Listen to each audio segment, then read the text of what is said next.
যেখানে প্রত্যেকটা সরকারি অফিস হবে মানুষের সেবা একটা আশ্রয়স্থল হয়ে উঠবে। আমি এমন একটা বাংলাদেশ চেয়েছিলাম যেখানে প্রত্যেকটা মিডিয়া জনগণের পক্ষে, রাষ্ট্রের পক্ষে, ইনসাফের পক্ষে কথা বলবে। আমি এমন একটা বাংলাদেশ চেয়েছিলাম যেখানে রাজনৈতিক দলগুলো নিজের মধ্যে হানাহানি বন্ধ করে জনগণের জন্য ভালো কাজ করার প্রতিযোগিতা করবে। কিন্তু আমরা দেখলাম 24-এর জয়ের প্রধানের পরে আবার সেই পুরো রাজনৈতিক প্রতিযোগিতা, আবার জাতীয়তার যে স্বার্থ, দেশের মানুষের যে স্বার্থ, সেই স্বার্থের আগে দলীয় স্বার্থ, ব্যক্তিগত প্রাতিষ্ঠানিক স্বার্থে প্রাধান্য পাওয়া শুরু করলো।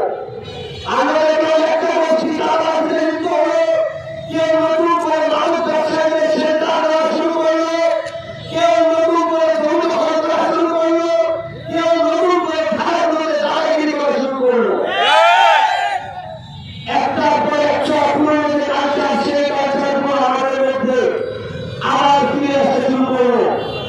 সংগঠিত উপস্থিতি, আজকে ক্ষমতাসীন দল বিএনপির বিরুদ্ধে চাই অসংখ্য কথা বলা যাবে, কিন্তু আজকে আমি তাদের উদ্দেশ্যে কথা বলতে চাই যা আপনারা শুনছেন।